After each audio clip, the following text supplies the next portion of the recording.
Bonjour et bienvenue pour ce webinaire sur la préparation du nouveau cycle électoral, donc webinaire co-organisé par les cabinets Secafi et Atlante. À l'occasion de ce séminaire, nous allons vous présenter un certain nombre de, à la fois, dispositions légales sur les sujets de négociation possibles et puis de voir carrément matériellement préparer au mieux en échangeant notamment sur la question du bilan de votre fonctionnement sur le CSE actuel tel qu'il fonctionne. Voilà. Deux mots sur nos deux cabinets qui organisent donc ce webinaire. Pour ce qui me concerne, je suis donc Luc Bérard de Malavas, je suis consultant et juriste au sein du cabinet Secafi. Le cabinet Secafi qui est le leader des cabinets de conseil auprès des instances représentatives du personnel qui existe depuis près d'une quarantaine d'années avec 600 consultants et experts aux différents coins de la France, puisque nous avons 8 bureaux qui couvrent la France et nous intervenons sur un peu tous les champs de compétences qui peuvent être utiles auprès des représentants du personnel, qui vont du champ de l'expertise, de la formation, du conseil et de l'aide à la négociation et à la formation. Voilà. Et il nous a semblé utile de pouvoir organiser entre nos deux cabinets ce webinaire dans une logique de complémentarité entre à la fois un cabinet d'expertise qui est cabinet d'expertise comptable et cabinet agréé, habilité sur les sujets de santé au travail, et puis un cabinet d'avocats avec toute la palette du champ de compétences des cabinets d'avocats. Tout à fait, merci Luc. Bonjour à tous, merci de votre inscription. Je suis ravie qu'il y ait autant de monde qui s'intéresse et qui soit sensible au sujet de la préparation de ce nouveau cycle électoral qui s'annonce. Donc, je suis Laurence Chaz. Donc, aujourd'hui, je représenterai le cabinet Atlante. On est un cabinet d'avocats, comme vous l'a justement dit Luc. On a décidé depuis 20 ans de s'adresser uniquement aux salariés et à leurs représentants. On intervient auprès d'eux sur des champs assez larges, puisqu'on intervient classiquement en contentieux, mais aussi en formation. On vous forme à votre mandat et également en conseil, et notamment dans le cadre d'un appui, par exemple, à la négociation ou sur la préparation justement de ce nouveau cycle électoral. Comme vous l'a dit Luc, on trouvait ça très intéressant de pouvoir faire ce webinaire à deux voix pour vous présenter, j'allais dire, notre expertise croisée sur cet accompagnement dans ce nouveau cycle électoral. On sera aujourd'hui accompagné donc de Justin qui est dans la discussion, qui va gérer en fait, qui va répondre à vos questions dans le cadre de la discussion. Donc, il a dû se présenter à vous. Voilà, je vois son petit message. Donc, n'hésitez pas à poser des questions. On essaiera dans la mesure du possible d'y répondre aussi durant ce webinaire et d'être interactif, mais je pense que vos questions seront nombreuses. Juste également une petite précision technique, on va faire quelques sondages durant ce webinaire. Vous pourrez y répondre dans le cadre de la discussion. Le but étant d'avoir votre retour d'expérience à vous sur ce sujet de la préparation du nouveau cycle électoral. Donc, je laisse la parole à Luc pour la suite. Oui, merci Laurence. Sachant que donc, nous allons nous appuyer sur un document de présentation que vous pourrez télécharger sur notre site internet, sur nos sites internet à compter de demain, et le replay sera également à votre disposition à cette occasion-là. Donc, sur la question de la préparation du nouveau cycle électoral, d'abord, un petit retour en arrière. C'est que pourquoi est-ce qu'on est là? Parce qu'il y a eu un véritable Big Bang qui a eu lieu et qui nous a tous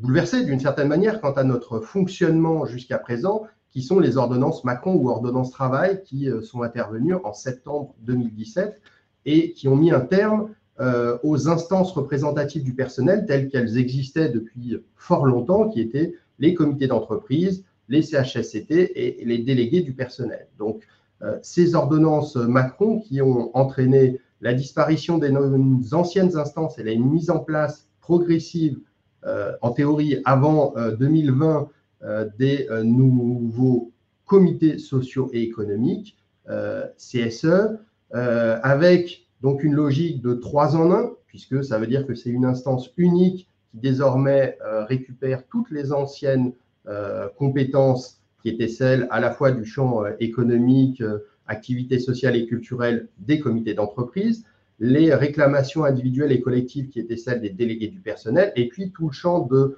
la santé, de la sécurité et des conditions de travail qui étaient anciennement ceux des CHSCT, avec des modalités de fonctionnement qui ont été largement modifiées.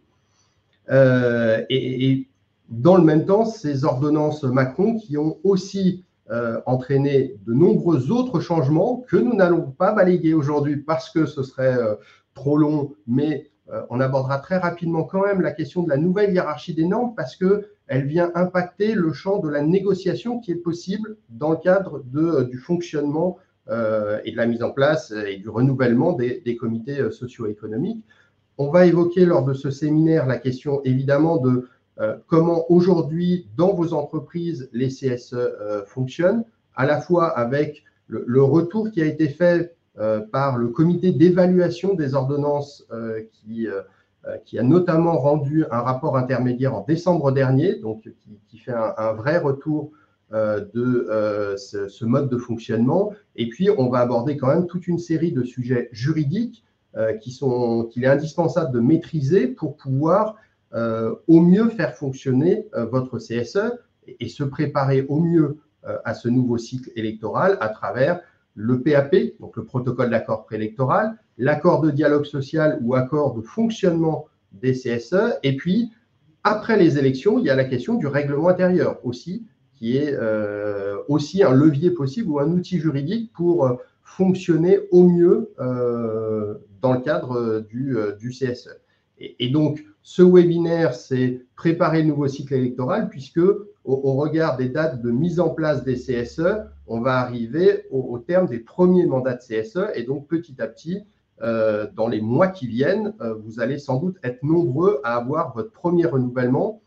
Et à partir du moment où la mise en place initiale des CSE s'est faite bien souvent quand même un peu rapidement, en découvrant des nouvelles règles juridiques et un peu sous pression, l'idée, c'est aussi de pouvoir, maintenant que nous avons tous davantage de recul sur ce qu'est un CSE, quelles sont les bonnes pratiques ou les moins bonnes pratiques, j'aurais tendance à dire, l'idée de dire, tirons tous les enseignements de ce recul pour justement pouvoir essayer de réadapter ce fonctionnement et avec un maître mot classique qui est celui de l'anticipation.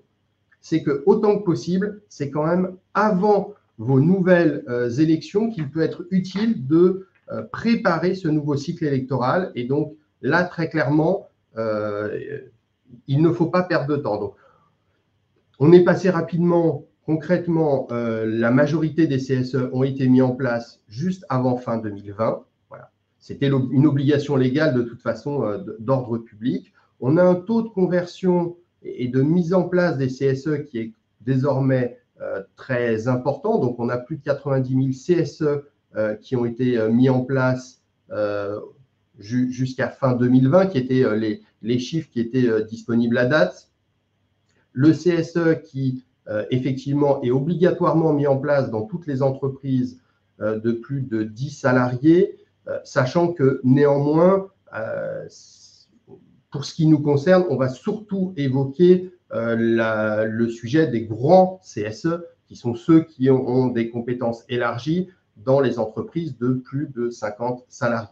Voilà. Donc, pour le coup, ce déploiement a été très important. On a plus de 11 millions de salariés qui sont couverts par des CSE.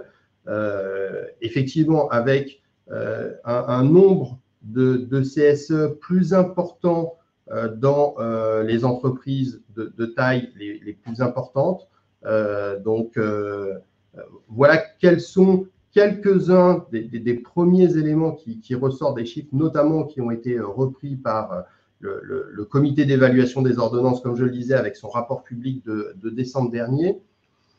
de manière à, justement, comme l'évoquait Laurence tout à l'heure, être le plus interactif possible avec vous, on vous propose de vous lancer un premier sondage sur justement sur la question de la composition de votre CSE. Donc, on va lancer ce premier sondage pour savoir, Laurence, je te passe la parole. Tout à fait. Donc, on va vous interroger parce qu'on est curieux d'avoir votre retour sur la composition de votre CSE, de cette première mandature. Vous allez avoir apparaître dans la discussion ces questions-là. Vous aurez 3 possibilités de réponse. Est-ce que votre premier CSE a été majoritairement composé de nouveaux élus? Première réponse possible. Est-ce qu'il était plutôt composé d'anciens élus? Ou est-ce que, troisième réponse possible, est-ce qu'on est sur une composition mixte de votre CSE? Donc, vous devriez voir apparaître le sondage en discussion qui devrait apparaître. Alors, pour tout vous dire, c'est un peu une première pour nous, les sondages en direct, mais on pense que vous allez pouvoir l'observer très vite. On ne voit aucun sondage pour l'instant. Alors, ce que je vous propose, peut-être, c'est au moins de vous dévoiler les données au niveau national et puis on reviendra sur les résultats dans l'hypothèse où notre sondage fonctionnerait, bien sûr. Alors, sur les résultats au niveau national, on a été plutôt sur je dirais, une donnée mixte, c'est-à-dire qu'à 67%, on a été sur une nouvelle, je vois qu'il y en a qui sont un peu déçus, on est sur une composition du CSE à la fois composée d'anciens élus et de nouveaux élus. Alors, ça, c'est mon analyse personnelle, mais vous savez tous que désormais, on a des contraintes en termes de présentation des élections, puisque ça doit être à la fois les hommes et les femmes doivent être représentés de manière proportionnée par rapport à la composition de la population salariée en fonction des collèges, avec en plus une contrainte d'alternance sur vos listes électorales. Donc, je pense que ça a participé à ce qu'il y ait une composition plutôt mixte. Et vous voyez finalement une équipe identique. Là, c'est le résultat le plus faible à hauteur de 10%. Et puis, une équipe fortement renouvelée à hauteur de 23%. On sait tous, je pense que tous, vous avez dû être malheureusement, vous avez fait ce constat de la difficulté de trouver de nouveaux candidats sur la mise en place du CSE. Ça faisait peur. J'espère que sur ce second cycle électoral, on aura davantage de candidats. Vous pourrez les rassurer pour vous qui êtes aujourd'hui élus et les rassurer sur le fait qu'effectivement, c'est un Big Bang, comme le disait Luc, mais désormais, on commence à y voir un petit peu plus clair. On a un certain nombre d'outils qui ont permis de faire le point. On a notamment, Luc en parlait, le rapport de France Stratégie qui a été fait, qui permet de dresser un premier bilan qui permet de mettre en exergue. Alors moi, je retiens 2 sujets principaux quand même, et je pense que vous me rejoindrez. Le sujet est bien des enjeux santé-sécurité sur lesquels Luc reviendra, et puis le sujet également des réclamations individuelles et collectives. Alors, j'ai vu apparaître du coup les résultats, et j'ai vu que les résultats du sondage qui ont été lancés, et on voit que c'est rigolo parce qu'on est très en phase avec les résultats au niveau national, puisqu'on a issu du sondage, 68% parmi vous, 69%, on est sur un CSE mixte, anciens, nouveaux élus. 22%, là, on est un peu plus élevé que la moyenne nationale, plutôt composée d'anciens élus, et 12% de nouveaux élus. Donc là, on est quand même très en dessous des chiffres nationaux. Merci beaucoup pour vos réponses, c'est intéressant. Donc, on est plutôt sur des équipes mixtes en phase avec les résultats nationaux. Donc, je reviens sur le comité d'évaluation. Je disais 2 sujets qui ont été mis en exergue, les enjeux de santé, sécurité et les enjeux de réclamation individuelle et collective. On y reviendra. Moi, j'aimerais juste faire un point très, très important. Vous allez faire ce retour d'expérience. Ça c'est fondamental. Là, je vous ai parlé des résultats au niveau national, mais il va falloir que vous preniez le temps, avant ce nouveau cycle électoral qui va débuter, que vous preniez le temps de prendre du recul sur votre fonctionnement actuel. c'est-à-dire d'avoir cet œil critique, vraiment, sur votre fonctionnement et de reprendre, j'allais dire, peut-être un fonctionnement sur 1 ou 2 mois. Comment ça se passe? Comment se passent mes réunions CSSCT? Comment se fait le lien avec le CSE? Est-ce que les infos que est-ce que ce transfert d'infos se fait bien? Est-ce que les sujets sont effectivement traités ensuite en CSE? Vous posez des questions aussi basiques que celles-ci. Également, faire un point sur vos réclamations individuelles, sur les délais d'envoi, sur vos réunions préparatoires. Est-ce que vous en avez? Ça, vraiment, c'est indispensable. Il faut fonctionner avec des réunions préparatoires. Est-ce qu'elles fonctionnent bien, ces réunions préparatoires, quand vous les mettez en œuvre? Vraiment avoir cet œil critique sur ce déroulement concret de votre instance dans son fonctionnement. Et je vous disais, il y a un point extrêmement important sur j'allais dire, cette préparation, au-delà de ce retour d'expérience, c'est d'avoir en tête cette nouvelle articulation des normes. Les ordonnances Macron, elles ont bouleversé le paysage des instances représentatives du personnel. Luc vous l'a expliqué, mais pas que. C'est-à-dire qu'il y a eu également un bouleversement de la façon de réfléchir le droit du travail. Et ce bouleversement, on le retrouve dans la négociation, dans le cadre de la mise en place du CSE.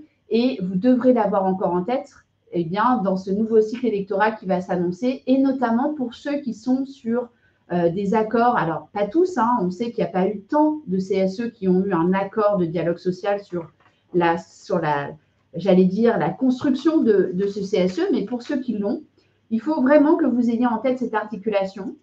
Alors d'abord, j'ai envie de vous dire, relisez vos accords. Beaucoup trop d'élus encore ne connaissent pas très bien leurs accords de dialogue social. Relisez-les, maîtrisez-les.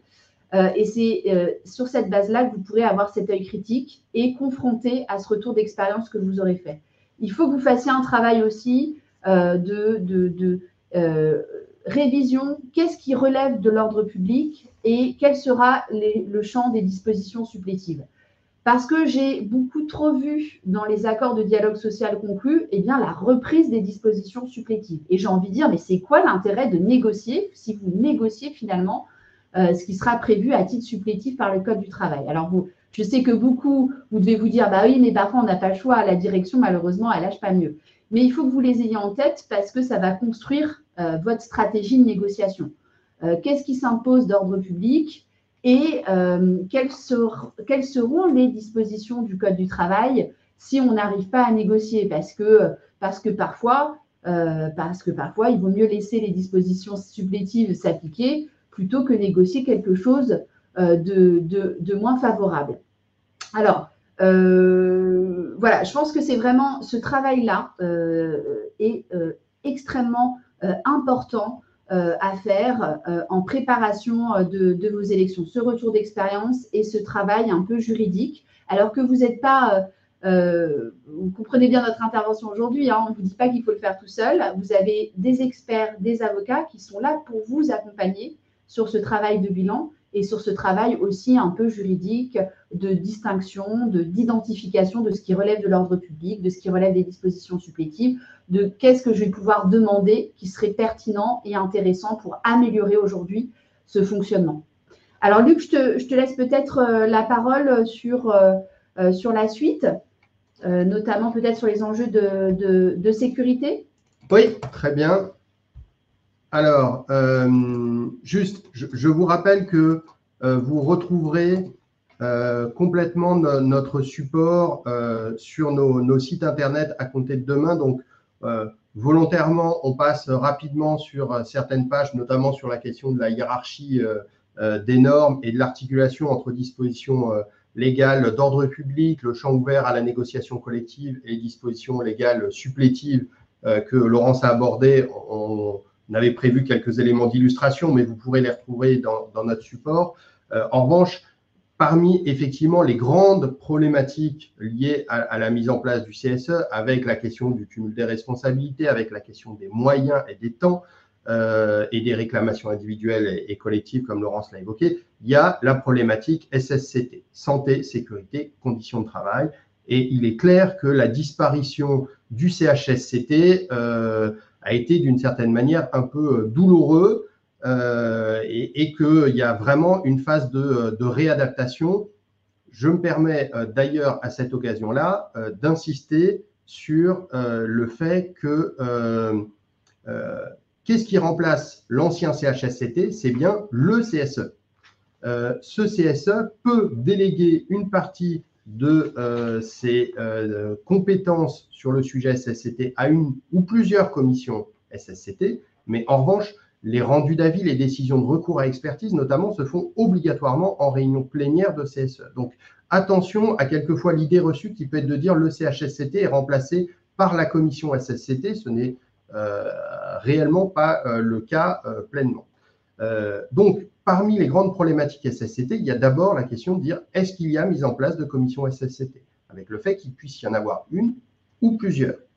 Donc, parmi les sujets à négocier classiquement, il y a donc la mise en place de commissions SSCT, sachant que, je le rappelle, c'est obligatoire, disposition légale d'ordre public dans les entreprises de plus de 300 salariés et dans les entreprises à risque très élevé du type nucléaire ou Céveso seuil haut, ou quand ça s'est imposé par l'inspection du travail au regard de situations de risque particuliers. Donc, la composition avec le nombre de membres, avec la question potentiellement d'invités, puisque à l'époque des CHSCT, il pouvait y avoir la question de représentants syndicaux qui pouvaient être prévus. Là, en l'occurrence, les textes ne l'évoquent pas du tout, mais ça peut être dans le champ de la négociation ou d'invités autres, par exemple la question des représentants de proximité.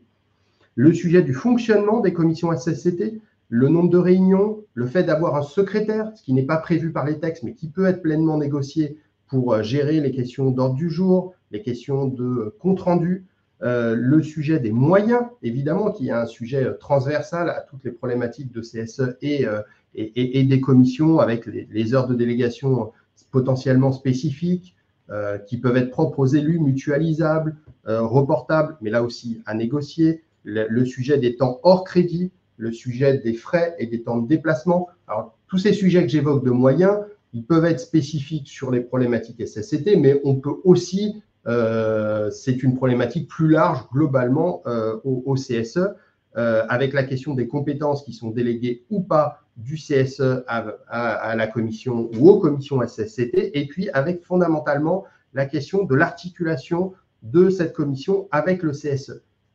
Si le CSE délègue des champs de compétences à la commission SSCT, comment cette commission le traite et comment cette commission, après l'avoir traité, transmet son analyse au CSE et comment le CSE peut se le réapproprier. On est vraiment sur des sujets dans le champ de la négociation.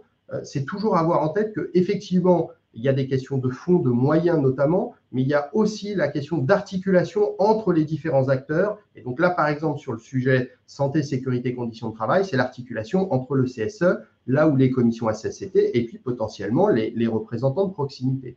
Avec fondamentalement, au-delà des moyens que j'ai déjà évoqués, la question de cette proximité au terrain, parce que de manière indéniable, c'est un des retours d'expérience qui ressort, c'est la mise en place du CSE a potentiellement éloigné du terrain, et ce qui est particulièrement problématique sur les sujets de santé, de sécurité et de conditions de travail, pour lesquels ce lien au terrain est vraiment fondamental. On peut peut-être lancer un petit sondage qu'on a prévu aussi à cette occasion-là, pour savoir si, de votre point de vue, la prise en compte des enjeux de santé au travail par le CSE est satisfaisante ou, de votre point de vue, à revoir. Voilà, donc on le lance et puis on repartagera les résultats. Vous l'aurez comme le sondage tout à l'heure sur la partie droite de votre écran. Laurence, je te passe le relais sur quelques-unes des autres grosses problématiques. Exactement. Alors, je rebondis sur ce que vient de dire Luc. Luc a dit un truc qui est fondamental dans toute cette phase de préparation des nouvelles élections. C'est-à-dire qu'il ne faut pas forcément se concentrer sur plus de moyens, mais même si c'est quand même un sujet, hein, on est bien d'accord avec le passage en CSE, la baisse des moyens. Hein, ça, je ne remettrai pas en question ce constat-là. Mais il faut aussi réfléchir à adapter. À demander, à former des demandes qui soient parfois très concrètes, qui ne consistent pas nécessairement en des moyens supplémentaires. Ou pas que. Et pas que. C'est-à-dire que, voilà, mais parfois, malheureusement, on a une position de l'employeur très fermée à des moyens supplémentaires. Donc voilà, il faut pouvoir demander des choses assez concrètes qui vont tenir à de l'organisation parfois. Hein. Je pense à l'articulation, vraiment, j'y reviens, CSS, CT, CSE, mais on a trop vu sur cette mandature des enjeux santé-sécurité qui n'ont peut-être pas été traités à la mesure de leur importance. Hein. C'est d'ailleurs pour cette raison qu'on vous fait ce petit sondage. Alors, je ne sais pas si on a déjà les résultats. Du coup, s'il il vous a été soumis, on vous le soumet au vote. Du coup, hop. Alors, attention, ça s'affine, ça fluctue. Vous êtes tous en train de répondre. Alors, je ne sais pas si au niveau national, on avait les données, mais je devine que vous allez être en phase avec les données nationales. Voilà, on est sur des résultats où, malheureusement, les enjeux santé-sécurité n'ont pas été pris en compte de manière satisfaisante, selon vous, par le CSE, hein, à une majorité écrasante. Hein, on est sur 78%, où vous dites qu'il va falloir que ce soit revu. Donc, vraiment, un sujet pour tous, en grande majorité, à construire via la CSSCT, mais pas que, aussi via les représentants de proximité, qui, je vous le rappelle, doivent être mis en place par un accord majoritaire exclusivement, et dont la mission n'est pas prévue par le Code du travail. C'est-à-dire que c'est typiquement un des outils sur lequel vous allez pouvoir faire œuvre créatrice, j'allais dire, où vous allez pouvoir construire les missions que vous voulez lui confier et pourquoi pas, au titre des missions confiées, des missions en matière de santé-sécurité. Ça peut être ce relais de proximité sur le terrain avec la CSSCT, pourquoi pas. On a pu le voir dans certains accords. Donc, vous allez construire sa mission, vous allez construire ses moyens. Là, c'est fondamental. Il va falloir prévoir des moyens en termes d'heures de délégation, en termes de formation. Là aussi, ça n'est pas prévu légalement. Donc, c'est vraiment dans le cadre de l'accord qu'il faudra le penser. Il faudra penser aussi, et c'est très important, ces moyens de fonctionnement, ces réunions, également les sujets qui seront évoqués, des réunions ou pas, mais le lien également entre ces représentants de proximité, la CSSCT et le CSE également, qu'on en fasse un vrai relais du CSE avec les salariés. Donc, vraiment, prenez une attention particulière sur les représentants de proximité à construire leur mission, à construire les moyens, à penser leur articulation avec les autres acteurs de la représentation du personnel. Et pour le coup, sur les représentants de proximité, qu'on appelle communément RP, tout est dans le champ de la négociation parce que tout est renvoyé à la négociation. Dans les rares dispositions prévues par la loi et qui sont d'ordre public, c'est quand un accord met en place des RP, ces représentants de proximité sont considérés comme salariés protégés. Mais en revanche, tout le reste est dans le champ de la négociation. Donc, je réagis par rapport à certaines questions que vous posez dans le chat. Des représentants de proximité peuvent être mis en place, quelle que soit la taille de l'entreprise. Le seuil de 300 ne joue pas du tout. Et pour rebondir sur le seuil des 300, des commissions SSCT sont aussi possibles dans les moins de 300, bien évidemment. Sur la question de la formation des représentants de proximité, c'est du champ de la négociation. Là aussi, nombre d'accords, en tout cas ça fait partie des bonnes pratiques dans les accords, qui est de prévoir que des formations soient financées par l'entreprise. Mais ce n'est pas juridiquement une obligation légale, contrairement aux autres membres du CSE, et là j'insiste, tous les membres du CSE, titulaires comme suppléants, qu'ils soient ou non membres de la commission SSCT, ont droit tous à la formation santé, sécurité, conditions de travail, financée obligatoirement par l'employeur, qui est de 5 jours lors du premier mandat et lors du renouvellement, qui est de 3 jours, sauf pour les membres de la commission SSCT, auquel cas c'est de 5 jours. Et vous avez d'autres droits à formation, mais là, pour le coup, qui ne sont pas obligatoirement financés par l'entreprise, mais pour lesquels le budget de fonctionnement du CSE peut intervenir. Tout à fait. Et d'ailleurs, à ce sujet-là, vous avez noté que désormais, les conséquences environnementales sont intégrées. Alors, on a eu le décret il n'y a pas très longtemps sur les indicateurs dans la BDESE, désormais, qui doivent être mentionnés par l'employeur, puisque désormais, l'employeur, dans toutes les consultations, doit intégrer les questions environnementales. Et le corollaire, eh bien, c'est la formation, puisque désormais aussi dans la formation et formellement dans le Code du travail, il doit être intégré dans cette formation les conséquences environnementales. Donc ça, c'est un aparté, mais c'est un sujet également que vous pouvez construire de manière un peu plus pragmatique, par exemple dans le cadre de la négociation, qu'est-ce qu'on peut mettre derrière dans la formation, etc. Sur les représentants de proximité, donc un vrai sujet parce que ça touche aussi à la proximité. Vous pouvez lui confier des attributions en matière de santé et sécurité, mais ça peut être aussi le relais des membres du CSE sur les œuvres sociales. Ça, on a pu le voir beaucoup. Ça peut être également, et ça me permettra de faire la transition, ça peut être également une mission de réclamation, de gestion des réclamations individuelles et collectives qui peut être confiée aux représentants de proximité. Juste, c'est les anciennes questions d'épée, parce que je pense que pour les anciens, ça parle plus. Ça parle plus, oui. Et puis d'ailleurs, je pense que c'est bien de les appeler comme ça, parce que malheureusement, le constat qui a pu être fait sous CSE, c'est finalement un CSE qui s'empare de moins en moins des questions liées aux réclamations individuelles et collectives, qui avaient beaucoup plus d'existence sous les délégués du personnel. Voilà, donc une difficulté à s'emparer de ces sujets-là. Ils peuvent être confiés aux représentants de proximité, mais pas que. Il peut être également réfléchi, pourquoi pas, à la création par accord de commissions spécifiques qui s'empareraient de la gestion de ces réclamations individuelles et collectives.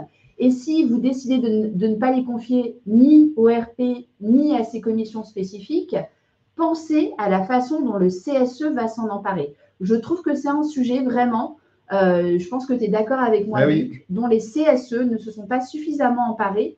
Et trop souvent, j'entends, oui, maintenant, c'est directement géré par le service RH. Ça reste un sujet structurant parce qu'il fait le lien de proximité avec les salariés. Donc, pensez comment les questions vont être portées. Est-ce que je les intègre ou pas à l'ordre du jour? Alors, moi, je ne suis pas forcément favorable à cette option-là.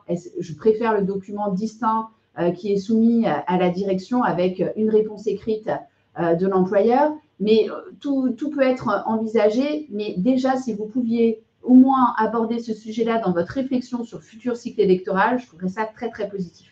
Et puis, ça peut être un levier, justement, dans le cadre de la négociation, puisque une des difficultés, c'est effectivement les ordres du jour de CSE sont très importants maintenant, potentiellement. Il y a le risque qu'il y ait des sujets qui passent à la trappe. Ça fait partie des éléments de retour d'expérience, mais c'est aussi un levier que vous pouvez avoir vis-à-vis de votre employeur. C'est que le Code du travail cadre le nombre de réunions de CSE, mais ne cadre pas la durée des réunions de CSE. Donc, potentiellement, une réunion de CSE, elle peut durer sur plusieurs jours. Et donc, si vous ne trouvez pas de moyen idéal de fonctionnement par la négociation avec votre direction sur la gestion des réclamations individuelles et collectives, dans le pire des cas, ça peut être une question égale un point à l'ordre du jour. Et là, ça peut être un levier de passer par là vis-à-vis de votre direction, parce que votre direction va voir dans ce cas-là que ça fait durer encore plus longtemps les réunions, et que dans ce cas-là, plutôt que de tout traiter toutes les questions en réunion plénière avec tous les élus, ça peut être plus pertinent de mettre en place des représentants de proximité qui vont au plus près du terrain pouvoir gérer ces questions. Après, avec la question du formalisme tel que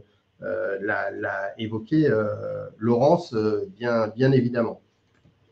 Alors, je rebondis sur une remarque qui a été faite, je crois, par Yvette, qui a indiqué, mais DRP, c'est super, mais quand on a déjà du mal à prendre ses propres heures de délégation, je pense qu'effectivement, l'un des constats aussi sous CSE, c'est qu'on vous en demande beaucoup plus du fait de la fusion des instances. On vous demande de maîtriser à la fois des données en matière économique, en matière juridique, en matière de santé-sécurité et maintenant en matière environnementale. Donc, c'est très, très large. On vous en demande beaucoup. Et pour pouvoir faire face à tout ça, ça va passer justement par cet état des lieux. Est-ce que vous avez les réunions préparatoires? Est-ce que vous vous organisez peut-être en groupe de travail? Est-ce que vous répartissez les sujets? Voilà, on est vraiment sur des questions très pragmatiques, mais qui peuvent vous changer la vie au quotidien. Sur les heures de délégation, très souvent, on me dit « oui, je n'ai pas suffisamment d'heures ».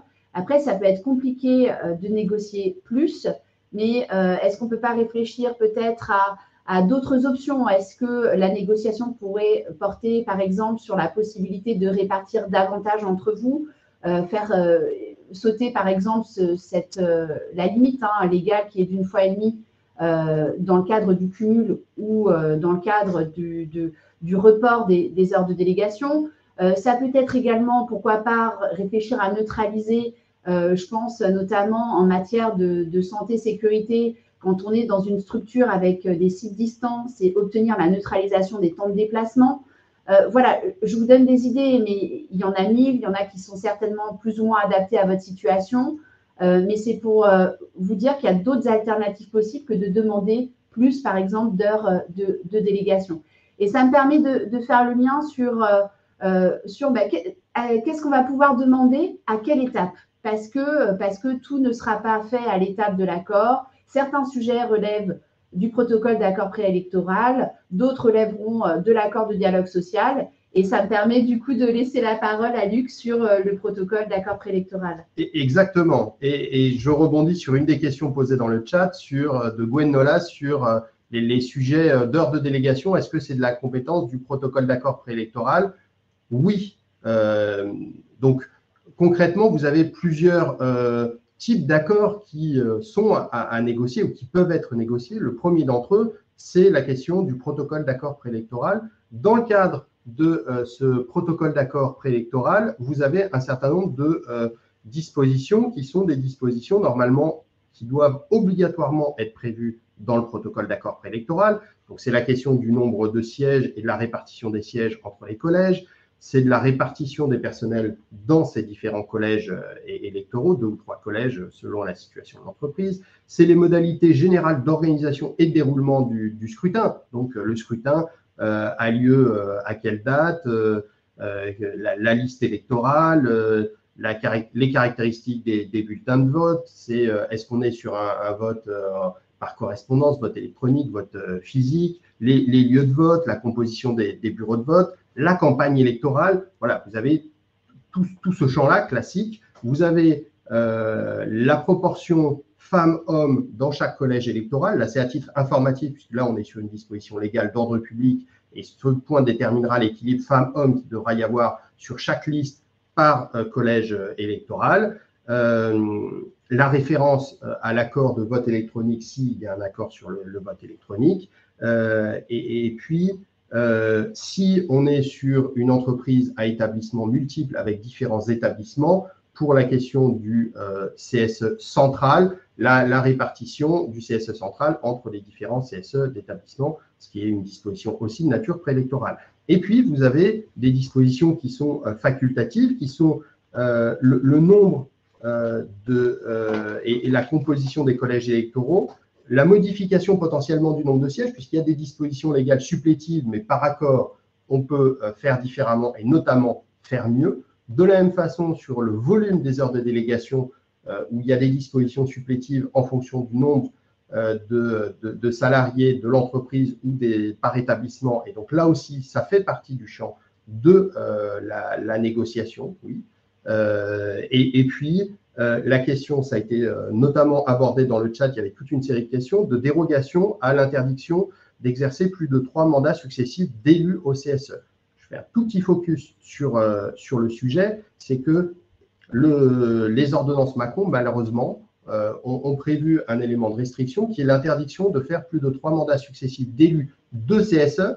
Je fais cette précision parce qu'on ne tient pas compte des mandats précédents. Ça ne tient pas compte non plus des mandats désignatifs de DS, RS ou de représentants de proximité. Ça ne concerne que les mandats d'élus. Ça ne concerne que les mandats d'élus dans les entreprises de plus de 50 salariés. Donc, dans les petits CSE de moins de 50 salariés, il n'y a pas d'interdiction.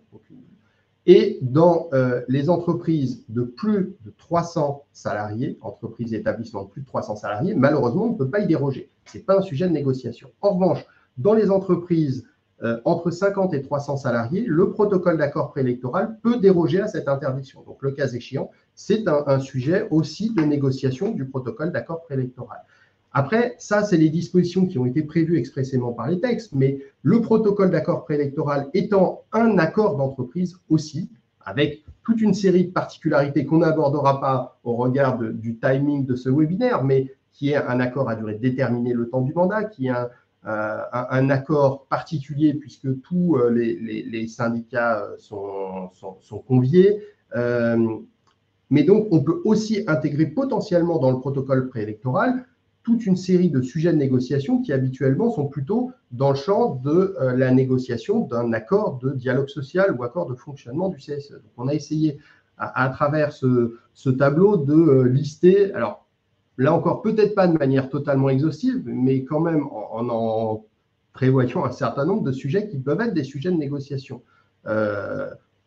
dans le PAP et ou dans un accord de dialogue social. Donc, il y a tout le sujet de l'architecture et de la configuration des instances. Il y a la question, donc, avec la question d'établissement ou pas, la question des durées de mandat, la question de commission, de représentants de proximité. Derrière, tout le champ du fonctionnement avec les réunions, la formation, les ordres du jour, les procès-verbaux, la BDESE, la présence ou pas des suppléants en réunion, puisque à titre supplétif, les suppléants ne sont présents en réunion que s'ils remplacent un titulaire absent, mais rien n'interdit par accord de prévoir au moins une partie des suppléants qui soient systématiquement présents, et il peut y avoir toute une série d'arguments, de leviers pour ça, notamment en disant qu'il peut y avoir des absents de dernière minute et que c'est aussi un moyen de sécuriser l'employeur que le fait qu'il y ait des suppléants d'ores et déjà présents. Et puis ça peut être aussi pris en compte dans le cadre de la logique du parcours des représentants du personnel, la question évidemment des budgets, de CSE, des délais de consultation, de la périodicité des consultations, des sujets d'expertise, etc. Voilà, donc, et de nombre de membres et des sujets de créditeurs de délégation qu'on a abordés.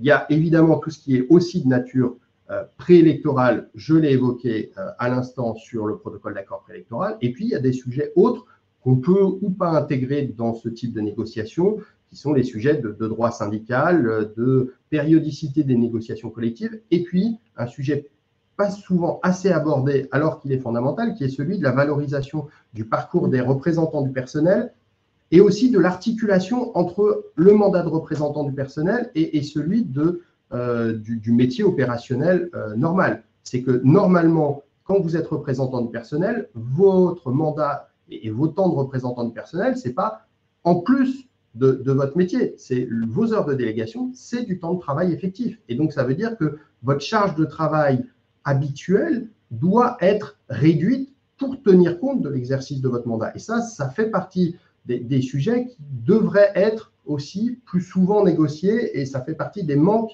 habituels, et ça peut être un élément qui décourage quelquefois certains candidats, sachant que normalement, être représentant du personnel, ça devrait être un élément valorisé, y compris dans le cadre d'un parcours professionnel, comme étant une expérience enrichissante, un élargissement du champ de compétences, alors que quelquefois, certains dirigeants d'entreprise ont encore des pratiques quelque peu discriminatoires, malheureusement. Donc voilà, donc c'est aussi dans le champ des sujets de discussion et de négociation à travers les différents outils possibles, le protocole d'accord préélectoral, mais aussi l'accord de dialogue social. Et donc, vous voyez bien qu'on a différents outils possibles avec théoriquement des thématiques de négociation qui devraient être plutôt fléchées vers tel outil, tel type d'accord que vers tel autre.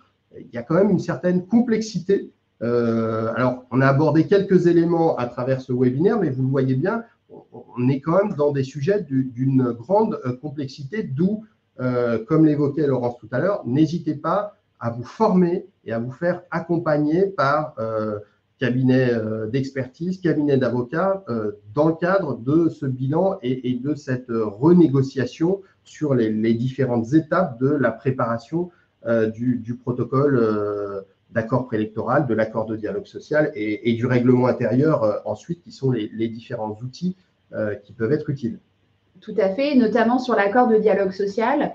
Ce qui est très important de faire en avance de phase, c'est de vérifier déjà, est-ce qu'on est sur un accord à durée déterminée, indéterminée, est-ce qu'on a des modalités spécifiques de suivi, est-ce qu'elles ont été respectées, est-ce qu'on a des modalités spécifiques de révision. Éventuellement, maintenant que vous avez du recul sur cet accord, est-ce qu'il n'y a pas intérêt à le dénoncer éventuellement dans des cas plus extrêmes? Donc, il y a toute une réflexion. Parce que pardon, je rebondis pour faire comprendre pourquoi des représentants du personnel pourraient, dans certains cas, avoir intérêt à dénoncer un accord. C'est que dans le cadre de la négociation des premiers accords de dialogue social, le manque de recul a pu amener certains à négocier des accords de dialogue social qui pouvaient être même moins favorables que les dispositions légales supplétives. Et donc, attention, ça peut aussi arriver, et au regard de la hiérarchie des normes qu'on vous a présentées tout à l'heure, donc d'où cette nécessité absolue de bien maîtriser les règles légales avant de se lancer vraiment dans cette préparation directe et la négociation. Et maintenant, aujourd'hui, qu'on a un petit peu plus de recul, je pense que c'est vraiment incontournable. Donc, il y a tout ce travail d'analyse de l'accord de dialogue social. Et on va finir par ce dernier véhicule juridique qu'est le règlement intérieur du CSE. J'avais vu quelques questions dans la discussion en début de webinaire. Est-ce qu'il est obligatoire? Oui, il est obligatoire dans les CSE de plus de 50. Il n'y a pas de sanction en tant que telle prévue par le Code du travail. En revanche, il reste quand même assez indispensable pour le bon fonctionnement du CSE, notamment, je pense, aux règles d'engagement des dépenses, ne serait-ce que pour sécuriser les dépenses, sécuriser ceux qui détiennent le mandat de secrétaire, de trésorier. Donc non, c'est un vrai outil, il ne faut pas le sous-estimer, il ne faut pas aller, comme je le vois trop souvent, prendre un modèle et je remplis les trous. Là, on est sur l'exemple typique de l'outil, mais pas que, de ce règlement qui va venir cadrer le fonctionnement, qu'il faut penser au plus près justement de vos nécessités, de vos contraintes de fonctionnement. Cet outil-là, alors, ce règlement intérieur, ce n'est pas un accord en tant que tel, puisque vous ne le négociez pas avec l'employeur et que normalement, en principe, vous n'avez pas la possibilité d'y prévoir des dispositions plus favorables, sauf accord de l'employeur. Donc, j'ai envie de dire, pour ceux qui n'auraient pas la possibilité d'entrer en négociation sur un accord de dialogue social, de mise en place, de fonctionnement, de moyens du CSE, peut-être que le règlement intérieur, ce serait l'étape. Alors, règlement intérieur, évidemment, on est après les élections professionnelles, on est sur le tout début du mandat. D'ailleurs, s'il vous plaît, ne vous précipitez pas à faire le règlement intérieur, ce n'est pas lors de la première réunion que vous allez le voter. Mettez en place un groupe de travail, laissez passer quand même quelques mois de fonctionnement si vous n'en avez pas déjà mis en place. Mais si vous êtes dans la perspective de le modifier, ça sera aussi la même procédure que je vous préconise. Prenez un petit peu de recul. Vous pouvez le modifier selon un vote majoritaire. Vous pouvez notamment, ce que je vois qui manque aujourd'hui dans le règlement intérieur, c'est encore une fois, j'y reviens, mais c'est primordial, c'est par exemple cette articulation CSS, CT, CSE. On n'est pas de base sur des dispositions forcément plus favorables et c'est un sujet qui du coup peut être creusé et voté par le CSE. Je le répète, les règles d'engagement des dépenses, etc. Donc, voilà, ne sous-estimez pas le règlement intérieur et son intérêt en tout bout de chaîne de ce processus j'allais dire, de penser à nouveau votre fonctionnement du CSE dans le cadre de ce nouveau cycle électoral. Et je crois qu'on a un petit peu dépassé les horaires, non? Non, mais ça va, il n'y a pas de souci, sachant que le règlement intérieur peut être à durée déterminée le temps du mandat ou à durée indéterminée, et que la préconisation est quand même plutôt d'être sur un règlement intérieur à durée indéterminée, sachant que vous pouvez toujours le modifier en mettant ce point à l'ordre du jour. Donc, ce qui a l'avantage, y compris quand vous êtes sur un règlement intérieur à durée indéterminée, de couvrir les premières réunions du mandat suivant. Si vous êtes sur un règlement intérieur à durée déterminée, ça veut dire que le début d'un mandat n'est jamais couvert par le règlement intérieur. Or, il y a toute une série de questions qui peuvent se poser justement lors des premières réunions avec l'élection des membres du bureau, avec les mises en place de commissions, sur les modalités de vote, où il y a quand même certains flottements qu'il peut y avoir. Et donc, c'est toujours mieux d'avoir un règlement intérieur qui a été adopté et qui couvre aussi cette période-là. Alors, je fais une parenthèse. Le règlement intérieur, par principe, il couvre aussi les relations du CSE avec les salariés. Moi, je suis pas partisane que vous intégriez dans le règlement intérieur tout ce qui a trait aux activités sociales et culturelles, aux modalités de bénéfices, etc. C'est préférable d'avoir un document qui soit distinct du règlement intérieur, que vous puissiez modifier de manière un peu plus souple et qui puisse être opposable aux salariés, que vous puissiez mettre en ligne, par exemple, sur le site Internet, que vous puissiez l'adresser par mail. Il s'agira d'un guide des activités sociales et culturelles ou bien d'un catalogue, peu importe, ou une note. Ça, c'est à vous de voir. Mais je pense que dans le règlement intérieur en tant que tel, il faut vraiment focuser sur les règles de fonctionnement du CSE interne et dans les relations avec la direction. Je fais juste une petite parenthèse que je vois beaucoup de questions qui passent à la discussion et merci Justin qui, je vois, est hyper performant pour vous répondre. N'hésitez pas, il faut que vous fonctionnez aussi dans le cadre de votre mandat avec une assistance juridique, c'est-à-dire que vous avez un cabinet d'avocats, alors c'est ce que propose Atlante, vous pouvez poser vos questions du quotidien dans le fonctionnement du CSE à cette assistance juridique, c'est indispensable pour un bon fonctionnement de votre instance, comme il est tout aussi indispensable dans les temps de consultation d'avoir recours à un expert pour pouvoir rendre un avis éclairé en vous appuyant sur le rapport d'expertise qui serait réalisé. Je vois qu'on commence à atteindre la fin. Je vais laisser du coup les mots de la fin à Luc. Merci Laurence, mais j'abonde complètement dans ton sens sur faites-vous accompagner. Vous n'êtes pas seul face à la direction. Vous avez un budget de fonctionnement qui peut vous aider à financer des conseils et une assistance juridique. Vous avez des droits de recours à expertise, y compris financés à 100% par l'employeur. Et j'insiste, chaque année, à défaut d'accords différents, vous êtes consulté sur la situation économique et financière et sur la politique sociale, l'emploi et les conditions de travail. Les expertises dans ce cadre-là sont financées intégralement par l'employeur et vous donnent la possibilité d'avoir cette aide et cet éclairage par un expert qui peut, au-delà même d'ailleurs de l'éclairage sur la consultation, vous accompagner de manière un peu transversale tout au long de l'année. Ça fait partie des bonnes pratiques, en tout cas de ce qu'on met en œuvre nous. Pour aller, et on se rapproche de la conclusion, désolé, on a légèrement dépassé, mais concrètement, dans le cadre de la préparation, quelques idées fortes à avoir en tête, c'est oui, il faut premièrement faire le bilan, dire comment a fonctionné votre CSE ces dernières années, quelles sont les bonnes pratiques qu'il faut essayer de sécuriser, qu'est-ce qui a moins bien fonctionné et pour lesquelles il faut essayer de se pencher dessus pour essayer de réfléchir à un meilleur fonctionnement. Pour cette négociation avec l'employeur, il est indispensable de maîtriser les dispositions légales et conventionnelles pour justement ne pas négocier moins bien que ce qui se serait appliqué à défaut d'accord. Déterminer aussi les temps, le calendrier qui sera celui de la négociation et les thèmes de la négociation entre ce qui est de la compétence du protocole d'accord préélectoral, ce qui peut être celui d'un accord de fonctionnement du CSE, et puis à défaut, ce qui pourra être mis dans le règlement intérieur, et puis définir une stratégie dans cette négociation. Qu'est-ce que vous souhaitez obtenir vis-à-vis de la direction? Quels sont vos éléments d'argumentation? Quels sont vos leviers? Quelques éléments traditionnels en vue d'une négociation, sachant que, évidemment, on l'a évoqué, il y a le sujet des moyens, mais il n'y a pas que celui des moyens directement à travers le nombre d'heures de délégation, mais toute une série de sujets d'articulation et aussi de bonne utilisation possible des heures de délégation.